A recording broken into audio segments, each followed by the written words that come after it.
سے پہلے تو میں संस्था के माध्यम से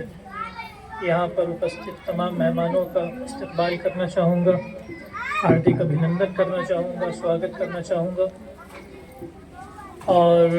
आप सबको ये बताना चाहूँगा कि हमारी ये संस्था जो संस्था से ज़्यादा एक आंदोलन है जिसकी शुरुआत, जिसकी स्थापना विश्व गुरु एक महान विद्वान मौलाना अली मियाँ साहब नदवी ने की थी, जिनको देश विदेश में अली मियाँ के नाम से जाना जाता है।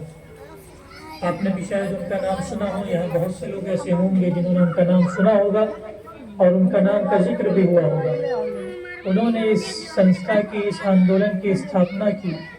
जब हमारा मुल्क तकसीम हुआ और अंग्रेज़ों ने इस मुल्क को हकीकत में तकसीम किया था। उनकी पॉलिसी यही थी कि डिवाइड एंड रूल, फूट डालो और हुकूमत करो। ये उनकी पॉलिसी थी जो आज बहुत से लोग इख्तियार करते हैं और ये पॉलिसी हकीकत में हिंदुओं, मुसलमानों और मुख्तलिफ धर्मों के, अन्य धर्मों के मानने वालों को आपस में लड़ा कर हुकूमत करने की थी। और इसी की बुनियाद पर उन्होंने एक अरसे हमारे देश में हुकूमत की। फिर उसके बाद जब तकसीम हो गई और नफ़रतें बढ़ने लगीं, मोहब्बतें कम होने लगी, भेदभाव बढ़ने लगा, तो मौलाना अली मियाँ साहब ने एक आंदोलन शुरू किया और उन्होंने कहा कि मैं ये आंदोलन इसलिए शुरू कर रहा हूँ कि मैं एक अरसे इंतज़ार करता रहा, कई वर्ष मैंने इंतज़ार किया कि कोई सेकुलर आदमी खड़ा हो और एक आंदोलन इंसानियत के नाम से शुरू करे। लेकिन जब किसी ने आंदोलन शुरू नहीं किया तो मैं खुद खड़ा हुआ और मैंने इस आंदोलन की शुरुआत की। इस आंदोलन का मकसद ये था कि इंसान को इंसान से जोड़ा जाए और मानवता और इंसानियत के आधार पर, मोहब्बत के आधार पर एक दूसरे की खिदमत की जाए, एक दूसरे के साथ मिलजुल कर आगे बढ़ा जाए। और इसी तरह अगर हम इस देश के विकास में भागीदार बनना चाहते हैं तो हम एकता के साथ आगे बढ़ें, तभी हम भागीदार बन सकते हैं, वरना हम देश के विकास में नहीं बल्कि विनाश में भागीदार बनेंगे। अगर हम एकता को छोड़कर आपस में लड़ने झगड़ने लगें और एक दूसरे का गिरेबान पकड़ने लगें और एक दूसरे की जान के दरपे हो जाएं, तो फिर हम देश के विकास में भागीदार नहीं बन सकते, देश का विनाश करने पे हम दरपे हो जाएंगे। तो मेरे भाइयों, ये आंदोलन मौलाना अली मियाँ साहब ने सिर्फ इसलिए शुरू किया था कि इसके जरिए देश के एक इंसान को दूसरे इंसान से जोड़ा जाए, एक दिल को दूसरे दिल से जोड़ा जाए और सिर्फ मानवता और इंसानियत के आधार पर मोहब्बतें बांटी जाएं और इंसानियत बांटी जाए, लोगों की खिदमत की जाए, लोगों की सेवा की जाए और एक सहायता, सेवा और खिदमत के जज्बे के साथ ज़िंदगी गुजारी जाए। आप लोग यहाँ इकट्ठा हुए हैं, मैं आपसे कहना चाहूँगा कि शिक्षा प्राप्त करके अपने आप को सक्षम बनाएं। और दूसरी चीज़ जो अहम है वो ये कि व्यक्तिगत जीवन पे सीमित न रहें, अपनी ज़िंदगी को महदूद न बनाएं, बल्कि सामाजिक कार्य करके अपने आप को अमर बनाने की कोशिश करें। क्योंकि इंसान को ऊपर वाले ने सिर्फ इसलिए नहीं बनाया कि वो एक इनफरादी ज़िंदगी गुजारे, व्यक्तिगत जीवन गुजारे और उसको दूसरों की फिक्र न हो, समाज की फिक्र न हो, दूसरे इंसानों की उसे कोई चिंता न हो। अगर हम ऐसी ज़िंदगी गुजारते हैं तो मेरे भाइयों याद रखिए, हम इंसान कहलाने के लायक नहीं। ऊपर वाले ने हमें इंसान बनाया है, मानव बनाया है। अगर आप देखें तो आप दूसरी मखलूकों में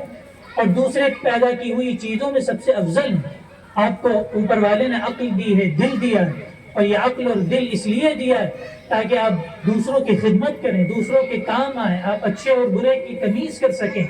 आपको पता हो कि इंसानों की किस तरह खिदमत करनी है, किस तरह अच्छे कार्य करने हैं, आपको अपना मर्तबा पता हो, आपको अपना कर्तव्य पता हो।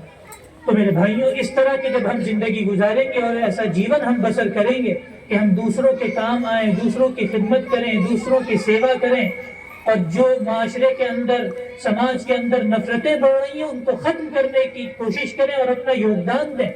क्योंकि ये एक एक फर्द की, एक एक व्यक्ति की जिम्मेदारी है और बहुमूल्य जिम्मेदारी है कि इससे बड़ी कोई जिम्मेदारी नहीं है कि वो समाज के अंदर से नफरतें ख़त्म करने के लिए कोशिशें करें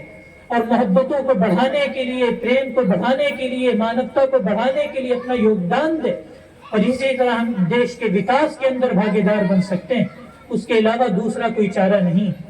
اگر ہم دیکھتے ہیں کہ دیش کے اندر کچھ نفرتیں پھیلانے والے ہیں، کچھ نفرتوں کے سوداگر ہیں، تو ہم محبتوں کے سوداگر بنیں، ہم محبتوں کو بانٹنے والے بنیں، اور نفرتوں کے کانٹوں میں محبت کے پھول اتنے نچھاور کریں کہ ان کانٹوں کی چبھن باقی نہ رہے۔ یہ ہماری اور آپ کی ذمہ داری، ایک ایک فرد کی، ایک ایک ویکتی کی ذمہ داری، جو بھی اپنے آپ کو انسان کہتا ہے، ہر اس انسان کی ذمہ داری ہے کہ وہ معاشرے کے لیے اور سماج کے لیے سوچے۔ یہ جو ایکٹیویٹیز ہوتی ہیں، یہ جو کاریہ ہم کرتے ہیں لوگوں کی سیوا کرنے، اس کا بھی مقصد یہی ہے، اس کا بھی مقصد یہ ہے کہ ہم ان کاریوں کے ذریعے انسانوں کو انسانوں سے جوڑیں اور محبت کا پیغام لوگوں تک پہنچائیں، پریم کا سندیش لوگوں تک پہنچائیں، اور جو نفرتیں بڑھ رہی ہیں ان کو ختم کرنے کی کوشش کریں۔ یہ ان گتیوندیوں کا، ان ایکٹیویٹیز کا، ان کاریوں کا بنیادی مقصد ہے۔ تو میرے بھائیوں، مولانا علی میاں صاحب نے یہ آندولن اسی لیے شروع کیا تھا، اور اس سنستھا کی استھاپنا اسی لیے ڈالی تھی کہ دیش کے ایک انسان کو دوسرے انسان سے جوڑا جائے، مانوتا کے آدھار پر جوڑا جائے، محبت اور پریم کو بڑھایا جائے، اور جو نفرتیں اور جو بھید بھاؤ اور جو ڈسکریمنیشن بڑھ رہا ہے اس کو ختم کیا جائے۔ اور چاہے آپ ساؤتھ کے ہوں، چاہے آپ نارتھ کے ہوں، چاہے آپ ہندو ہوں، چاہے آپ مسلمان ہوں، آپ کا دھرم جو ہو، آپ کی ذات، آپ کی جات، آپ کا پیشہ، آپ کی غربت، آپ کی امیری، ان میں سے کوئی چیز معنی نہیں رکھتی۔ صرف ایک چیز معنی رکھتی ہے، وہ یہ کہ آپ اور ہم انسان ہیں، اور آپ اور ہم اس دیش کے واسی ہیں۔ اور آپ جانتے ہیں کہ اس دیش کی سب سے خوبصورت چیز کیا ہے؟ اس دیش کی سب سے خوبصورت چیز یہاں کا اتہاس ہے، یہاں کی سنسکرتی ہے۔